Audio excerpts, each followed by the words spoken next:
The split squat, oftentimes referred to as a lunge, is a great unilateral variation of a squat.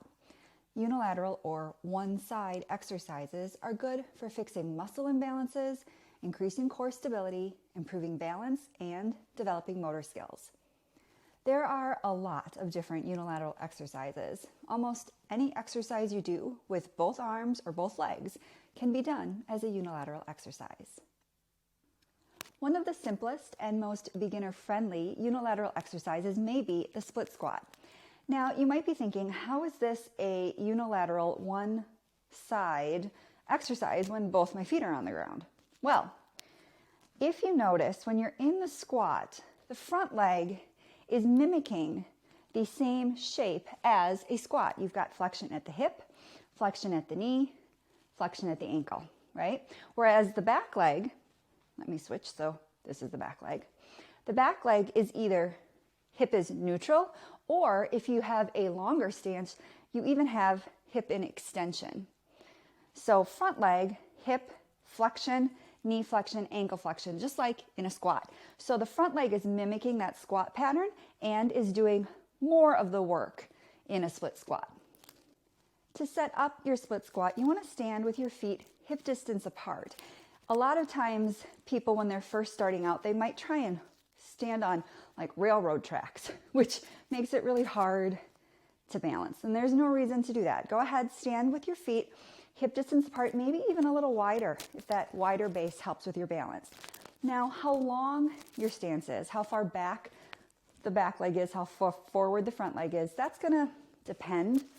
Personally, I think it depends on what's most comfortable for you. So play around with a couple of different setups and see what works best for you. I personally like a setup that's not super long.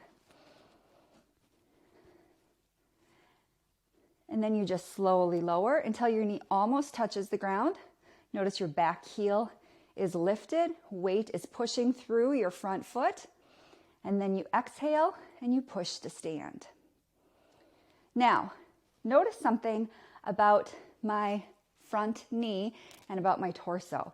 I am not just going straight up and down like I'm on an elevator, okay? And some people may be a little shocked by this, but my knee, watch as I lunge, is actually moving in front of my toes. And that's okay. Our knees do that all the time when we walk up and down stairs, when we sit down in a chair. This is normal movement for your knee, and it is totally safe to do, assuming you currently have healthy knees. If you have knee issues right now, then you may not want to do this. But if your knees are healthy, this is a great movement for you to do regularly under control so that your joints can get stronger, moving in that direction. What we don't want to happen with our knees is for our front knee to move inward.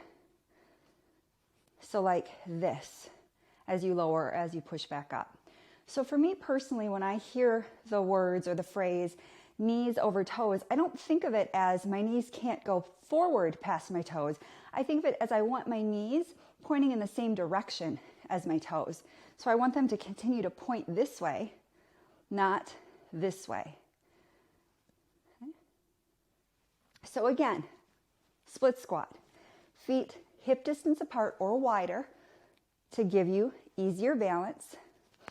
Set up one foot in front of the other. How long your stance is up to you. Back heel lifted, weight through that front foot. Slowly lower. You notice I'm moving forward a little bit more. My knee is going past my toe. My back knee is almost touching. Then I exhale, push to stand. If you do it like an elevator with your torso straight up and down, honestly, for me, it's harder to balance. And it's a really great stretch for the back leg, your back hip flexor when you do that. But if you want to really work that front leg in this unilateral exercise, move your body forward just a little, push back up to stand. And then to load this, all you need is a couple of dumbbells. Hold one in each hand. set up for your squat. Slowly lower, push to stand. That's your split squat. If you have any questions, leave them for me in the comments.